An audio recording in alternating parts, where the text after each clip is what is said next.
28 फरवरी 2026 वो दिन था जिसने पूरे मिडिल ईस्ट का सिनेरियो बदल दिया। यूएस और इसराइल ने एक जॉइंट सरप्राइज ऑपरेशन लॉन्च किया।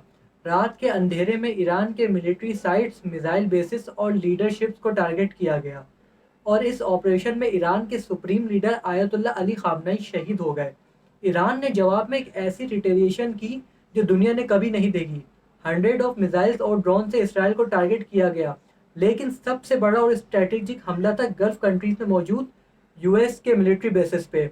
कतर का अल उबैदा air base, US central command का हेडक्वार्टर, दुबई का Al Dhafra air base, Bahrain में फिफ्थ फ्लीट का हेडक्वार्टर, सबको ईरान ने डायरेक्ट हिट किया।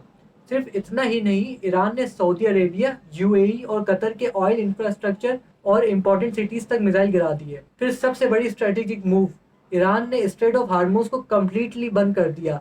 जिस भी टैंकर ने बगैर इजाजत यहाँ से गुजरने की कोशिश की, उसको भी निशाना बनाया गया। याद रखिए, दुनिया का 20% ऑयल इसी स्ट्रेट से गुजरता है। एक ही रात में ग्लोबल ऑयल सप्लाई लाइन काट दी गई।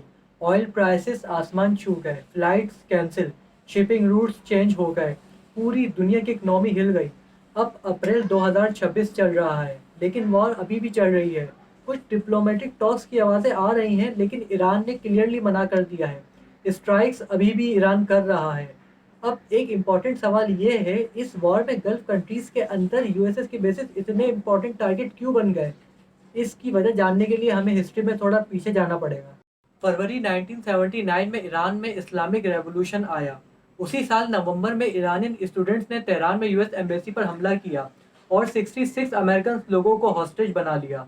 इनमें से 52 लोगों को 14 महीने तक कैद में रखा गया। ईरान के स्टूडेंट्स का मकसद था कि यूएस से शाह रजा पहलवी को वापस मांगना, जो कैंसर ट्रीटमेंट के लिए अमेरिका भाग गया था। आयतुल्ला खामनेई ने इस एक्शन को सपोर्ट किया। ये क्राइसिस दोनों मुल्कों के बीच परमानेंट दुश्मनी का सबब बन गया।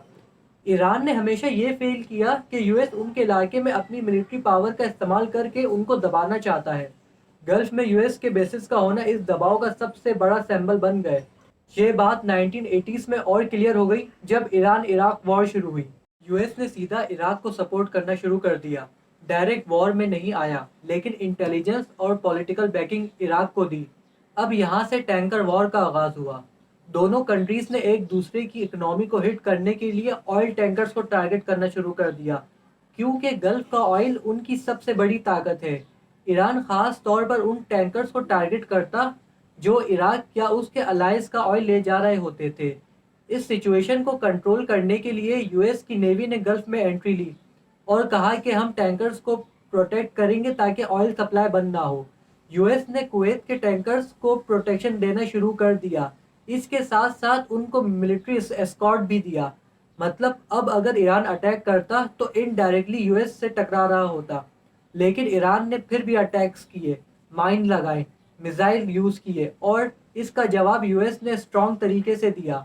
फिर 1988 में सिचुएशन पीक पर पहुंच गई जब यूएस ने डायरेक्ट एक्शन लिया।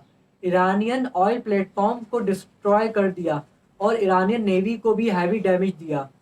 और यूएस का रोल यहाँ काफ़ी क्लियर नज़र आता है। वो अपनी नेवी और बेसिस के ज़रिए सिर्फ ऑयल रूट्स को सेफ नहीं बनाता, बल्कि पूरे सिस्टम पर अपनी स्ट्रॉन्ग प्रेजेंस और कंट्रोल भी रखता है।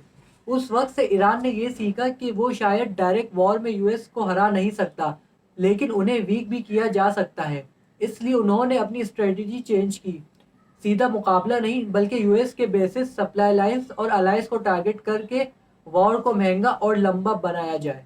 यही अप्रोच आगे चलकर ईरान की स्ट्रेटजी का कोर बन गई, जहां जीत से ज़्यादा फोकस होता है दुश्मन को थकाने और उसकी कॉस्ट बढ़ाने पर।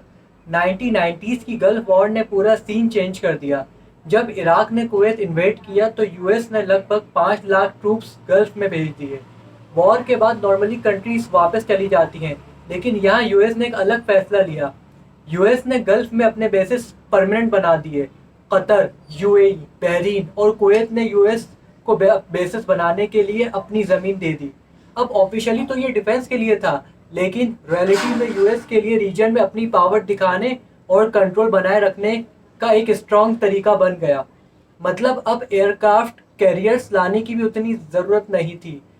इन्हीं बेसिस से फाइटर जेट्स और बॉम्बर्स डायरेक्ट ईरान के करीब ऑपरेट कर सकते थे। پھر آتا ہے سال 2003 اور 9/11 کے بعد کا ٹائم. جب یو ایس نے عراق انویڈ کیا تو یہ بیسز اور ایکسپینڈ ہو گئے.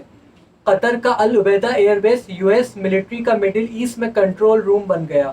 یو اے ای کا الدافرہ بیس، یہاں سے سرویلائنس اور اسٹرائک مشنز چلتی ہیں. اور بحرین میں یو ایس نیوی کا 5th فلیٹ جو پورے گلف ایریا کو مانیٹر کرتا ہے. اور سب سے انٹرسٹنگ چیز یہ ہے یہ سب بیسز ایران کے کافی قریب ہیں، صرف کچھ 100 کلومیٹر دور. ایران نے اپنے میزائل پروگرام رینڈملی نہیں بنائے، اس کا مین فوکس شروع سے ہی تھا گلف کے U S bases.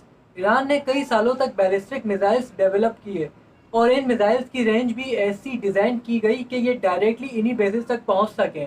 Strategy simple تھی.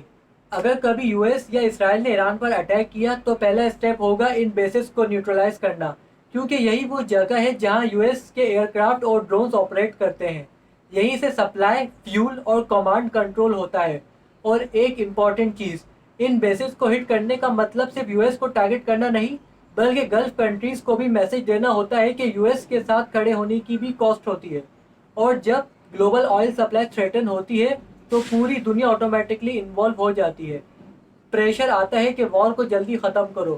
2026 کے کانفلکٹ میں بھی کچھ نیا نہیں ہوا، بس وہی پرانی اسٹریٹجی پریکٹیکلی امپلیمنٹ ہوئی. ایران نے انہی بیسز کو ٹارگٹ کیا جو سالوں تک ان کے اگینسٹ یوز ہو رہے تھے.